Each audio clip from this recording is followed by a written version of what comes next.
হেফাজত, এটিকে রাজনৈতিক দল না অরাজনৈতিক দল আমরা বুঝতে পারছি না। আমি হেফাজতের দায়িত্বশীলকে বলবো, আপনারা অবশ্যই হেফাজতকে রাজনৈতিক দল হিসাবে স্বীকৃতি দেন, ঘোষণা দেন, তাহলে আমরা মনে করবো এটা রাজনৈতিক দল। কিন্তু যদি উট পাখি হই, উট পাখির অবস্থা যখন বলা হয় তুমি বোঝা বহন করো না কেন, বলে আমি তো পাখি, বলে উড়াল দাও না কেন, বলে আমি তো উট। এরকম না, স্পষ্ট করতে হবে এটা আমাদের সমস্যা, এটা সমস্যা। আমি অরাজনৈতিক দল যদি প্রোগ্রাম দিই রাজনৈতিক, সমস্যা। এর জন্য আমি আমার শ্রদ্ধাভাজন সেরে তাজ ওলামায়ে কেরামকে বলবো, যে কাজ করব স্পষ্ট বলবো আমি এই কাজ করতে চাই, এইটা আমার এই কাজ। যদি এইভাবে আমরা স্পষ্টভাবে কাজ করতে পারি এবং সমাজকে গড়ার জন্য সবাই ঝাঁপিয়ে পড়তে পারি, তাহলে ইনশাআল্লাহ সমাজকে করতে পারবো। আর এই আন্দোলনে, এই বৈষম্য বিরোধী আন্দোলনে এবার ওলামায়ে কেরামের ভূমিকা, তোলাবাদের ভূমিকা সবচেয়ে বেশি ছিল, সর্বজ্ঞ ছিল, এবং আমার সশরীরে আন্দোলনে ঝাঁপিয়ে পড়েছিলাম। কাজে আমি বৈষম্য বিরোধী আন্দোলনের সমস্ত সাথীদেরকে বলবো, যারা আন্দোলনে অংশগ্রহণ করেছেন, পরামর্শের সময় আমাদেরকে বাদ দিয়ে যেন কোনো পরামর্শ না করা হয়। আর একটা কথা মনে রাখতে হবে, এই আন্দোলনে শুধু ছাত্ররাই অংশগ্রহণ করে নাই। এক সময় ছাত্রদের দাবি ছিল, পরবর্তীতে এই দাবি গণ দাবিতে পরিণত হয়েছিল। ছাত্ররা প্রথম তো সরকার হঠাৎ আন্দোলনের ঘোষণা দেয় নাই, তারা কোঠা সংস্কার করতে চেয়েছিল, কিন্তু পরবর্তীতে এই আন্দোলন গণ আন্দোলনে পরিণত হয়েছে। কাজে গণমানুষের সাথে পরামর্শ ছাড়া, ওলামায়ে কেরামের সাথে পরামর্শ ছাড়া এই আন্দোলনে আমরা যে সম্পৃক্ততা ছিলাম, আপনি চিন্তাও করতে পারবেন না আমাদের ভূমিকা যা ছিল। আপনি দেখুন, যখন কেউ ভূমিকা পালন করে নাই, আমরা তখন ভূমিকা পালন করেছিলাম।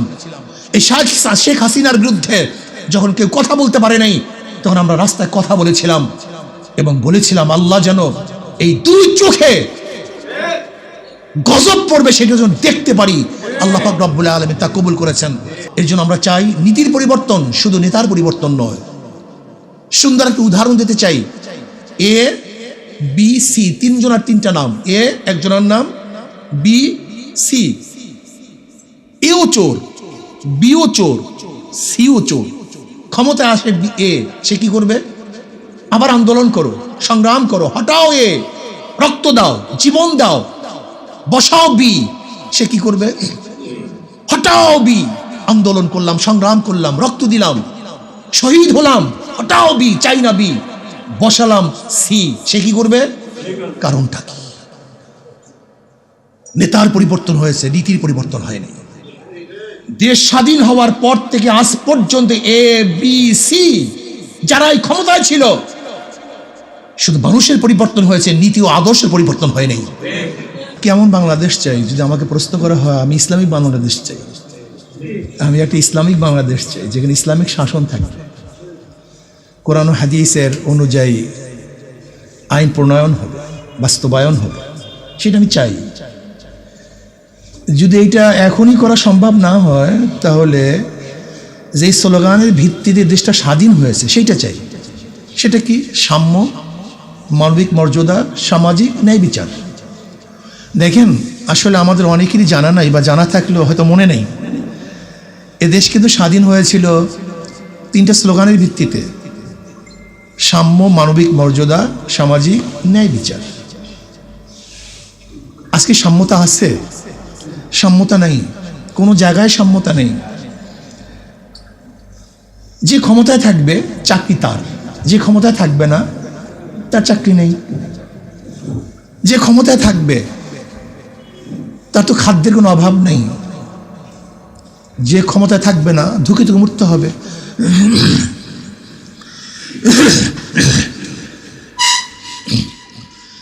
যে ক্ষমতায় থাকবে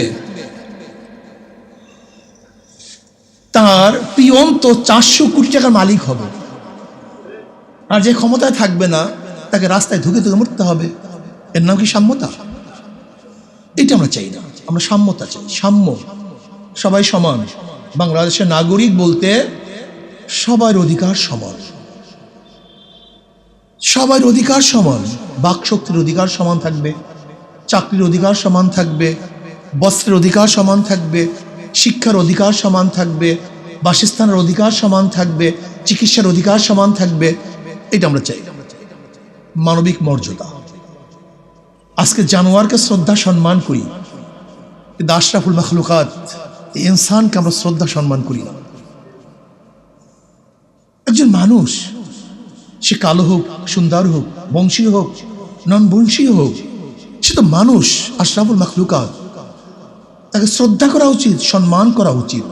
কিন্তু না, আমরা কি দেখেছি, যারা জনগণের ভ্যাট এবং ট্যাক্সের পয়সায় চাকরি করেন, চাকরি, চাকুরগিরি, বুদ্ধিজীবী, আইনজীবী, আইন ব্যবসা করে যারা জীবিকা নির্বাহ করে তাকে বলা হয় আইনজীবী।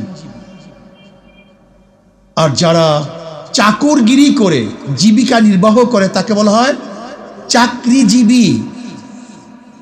চাকর, কিন্তু এদের মালিক কে? এটা তো চাকর, কিন্তু এদের মালিক কে? দেয় কে? জনগণ হলে এদের মালিক। জনগণ অর্থ পে করে, চাকররা গ্রহণ করে।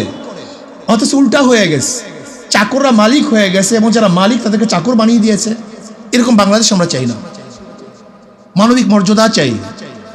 যে যেখানেই বসবেন না কেন অবশ্যই অন্যকে সম্মান করতে হবে, শ্রদ্ধা করতে হবে, মহাব্বত করতে হবে। আমাদেরকে অবশ্যই মনে রাখতে হবে, যারা সরকারি চাকরিজীবী তারা এদেশের মানুষের খেদমতের জন্য, সাহায্য সহযোগিতার জন্য বসেছেন। আধিপত্য বিচার বিস্তার করার জন্য, জুলুম অত্যাচার করার জন্য সেখানে বসেন নেই। এর জন্য আমরা মানবিক মর্যাদা চাই। সামাজিক ন্যায় বিচার চাই। সামাজিক ন্যায় বিচার। আজকে যারা ক্ষমতায় থাকবে, হাজারো খুন করলে তারা মুক্তি হয়ে যাবে, খোলা আকাশের নিচে ঘুরবে, আর আপনার দল করবেন না, তাহলে আপনাকে ধুকে ধুকে মরতে হবে, আয়নাঘরে থাকতে হবে। এরকম বিচার আমরা চাই না। সামাজিক বিচার চাই, যেখানে জনাবে মুহাম্মদ রাসূলুল্লাহি সাল্লাল্লাহু আলাইহি ওয়াসাল্লাম বলেছেন, আমার মেয়ে ফাতেমাও যদি চুরি করে আমি তার হাত কেটে দেব। এই বিচার আমরা চাই। কে মালিকের সন্তান, কে এমপির সন্তান, কে এমপি, কে মিনিস্টার, এটা আমাদের দেখার বিষয় নয়। আমরা সবাই মাজলুমের পক্ষে, জালিমের বিপক্ষে। যে অন্যায় করবে অন্যায়ের বিরুদ্ধে, যে ন্যায় করবে আমরা তার পক্ষে। কি আমার দল করে, কি আমার বিরোধী, এই ভেদাভেদ আমরা চাই না। আমরা চাই সবাই আমরা অন্যায়ের বিপক্ষে থাকব, ন্যায়ের পক্ষে থাকব। আর এইগুলি বাস্তবায়নের জন্য প্রয়োজন হলো নিজে পরিবর্তনের ভিত্তিতে সমাজকে পরিবর্তন করতে হবে।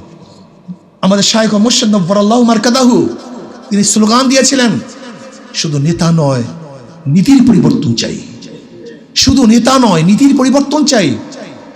স্পষ্ট বলবো, যদি ওসির চেয়ার পরিবর্তন হয় তার মাধ্যমে দুর্নীতি বন্ধ হবে না। যদি এসপির চেয়ার পরিবর্তন হয়, ডিসির চেয়ার পরিবর্তন হয়, সচিবের চেয়ার পরিবর্তন হয়, এই শুধু চেয়ার পরিবর্তন হলেই কোনোদিন দুর্নীতি মুক্ত দেশ দেখব না, যতক্ষণ পর্যন্ত ওই ডিসি সাহেব, এসপি সাহেব, ওসি সাহেবের চরিত্র এবং নীতির পরিবর্তন না হবে। নয়তো আমরা কি দেখেছি, ওসি তো বারবার পরিবর্তন হয়েছে কিন্তু ঘুষ কি বন্ধ হয়েছে? এর কারণটা কি? ওসি পরিবর্তন হয়েছে, ঘুষ বন্ধ না হওয়ার কারণটা কি? সবাই ঘুষখোর ওসি, বিদায় ঘুষ পরিবর্তন হয়নি, শুধু চেয়ার পরিবর্তন হয়েছে। বহুত সরকার আমরা দেখেছি কিন্তু দুর্নীতি কি বন্ধ হয়েছে? কারণটা কি? এক সরকার যাওয়ার পরে আর এক সরকার, সেও দুর্নীতিবাজ, এর জন্য দুর্নীতি বন্ধ হয়নি। আপনারা কি দেখেছেন 5ই আগস্ট নতুন স্বাধীনতা পাওয়ার পরে মাত্র 2-3 দিনের মধ্যে দেশের অবস্থা কি করেছে? কারা ঘর বাড়ি জ্বালিয়ে দিয়েছে, কারা চুরি করেছে, কারা ডাকাতি করেছে, কারা সমস্ত সম্পত্তি দখল করেছে, ঘাটগুলি দখল করেছে। যারা দখলদার, ডাকাত, লুটেরা, যারা আগুন দেয়, এদের মাধ্যমে দেশ কোনোদিন আদর্শবান নীতিবান হতে পারে না। এর জন্য আমরা চাই নীতির পরিবর্তন, শুধু নেতার পরিবর্তন নয়। সুন্দর একটা উদাহরণ দিতে চাই। এ বি সি, 3 জনের 3টা নাম। এ একজনের নাম, বি সি।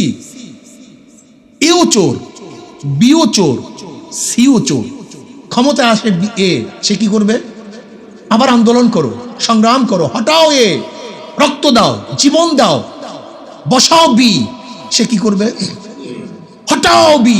আন্দোলন করলাম, সংগ্রাম করলাম, রক্ত দিলাম, শহীদ হলাম, হটাও বি, চাই না বি, বসালাম সি, সে কি করবে? কারণটা কি? নেতার পরিবর্তন হয়েছে, নীতির পরিবর্তন হয়নি।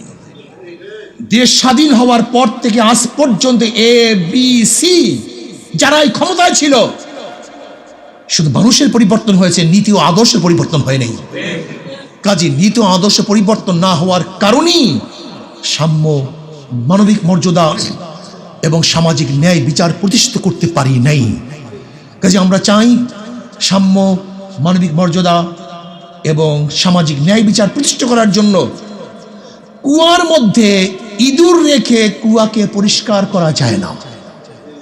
কুয়ার মধ্যে ময়লা রেখে, অপবিত্র জিনিস রেখে হাজারবার কুয়ার পানি সেচলেও কুয়া পরিষ্কার হবে না। এখন সবচেয়ে মনে রাখতে হবে, বাংলাদেশের সংবিধানের মধ্যে হলো ময়লা, সংবিধানের মধ্যে আবর্জনা। এই সংবিধান পরিবর্তন করার আগ পর্যন্ত কোনোদিন নীতি ও আদর্শ পরিবর্তন হবে না। এই জন্য আসুন আমরা সাম্য, মানবিক মর্যাদা এবং সামাজিক ন্যায় বিচার একটা আদর্শবান রাষ্ট্র চাই। এই জন্য নিজেকে করতে হবে, নিজেকে পরিবর্তন করতে হবে। আর শ্রদ্ধাভাজন ওলামায়ে কেরাম গিয়ে বলবো, শ্রদ্ধাভাজন ওলামায়ে কেরাম, আমি 5ই আগস্টের এই আন্দোলনের আগে একটা বক্তৃতা দিয়েছিলাম, যদি এই আন্দোলনে আপনারা সম্পৃক্ত না থাকেন তাহলে ইতিহাস থেকে আপনারা আবার বিচ্ছিন্ন হয়ে যাবেন।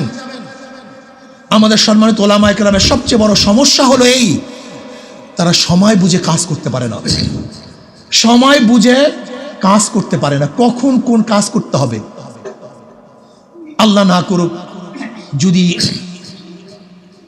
এই আন্দোলনে আমরা সশরীরে উপস্থিত না হতাম, আমরা সক্রিয় ভূমিকা না রাখতাম, তাহলে আবারও ইতিহাস থেকে আস্থা করে আমরা নিক্ষিপ্ত হতাম।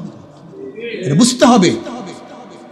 এর জন্য ওলামায়ে কেরামকে বলবো, কলবকে স্বচ্ছ করি, আর যে কাজ করব সেই কাজ যেন মানুষের কল্যাণের জন্য হয়, নিজের কল্যাণের জন্য না হয়।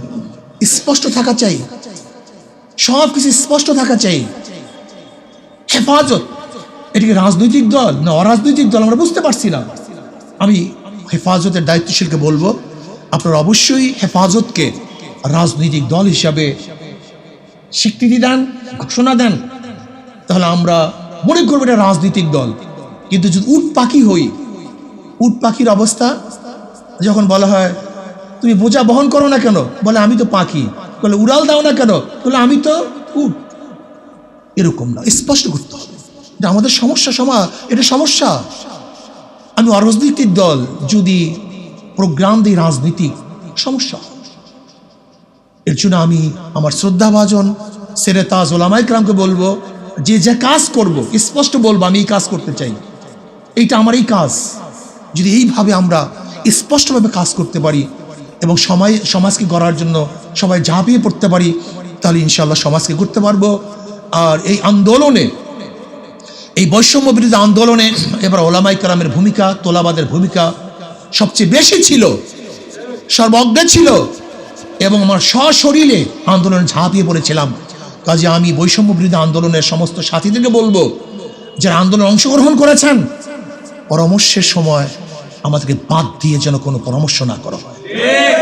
আর একটা কথা মনে রাখতে হবে, এই আন্দোলনে শুধু ছাত্ররাই অংশগ্রহণ করে নাই, এক সময় ছাত্রদের দাবি ছিল, পরবর্তীতে এই দাবি গণ দাবিতে পরিণত হয়েছিল। ছাত্ররা প্রথম তো সরকার হঠাৎ আন্দোলনের ঘোষণা দেয়নি, তারা কোঠার সংস্কার করতে চেয়েছিল, কিন্তু পরবর্তীতে এই আন্দোলন গণ আন্দোলনে পরিণত হয়েছে। কাজে গণমানুষের সাথে পরামর্শ ছাড়া, ওলামায়ে কেরামের সাথে পরামর্শ ছাড়া এই আন্দোলনে আমরা যে সম্পৃক্ততা ছিলাম, আপনি চিন্তাও করতে পারবেন না আমাদের ভূমিকা যা ছিল। আপনি দেখুন, যখন কেউ ভূমিকা পালন করে নাই, আমরা তখন ভূমিকা পালন করেছিলাম। এই শেখ হাসিনার বিরুদ্ধে যখন কেউ কথা বলতে পারে নাই, তখন আমরা রাস্তায় কথা বলেছিলাম এবং বলেছিলাম আল্লাহ যেন এই দুই চোখে গজব পড়বে সেটা যেন দেখতে পারি। আল্লাহ পাক রব্বুল আলামিন তা কবুল করেছেন।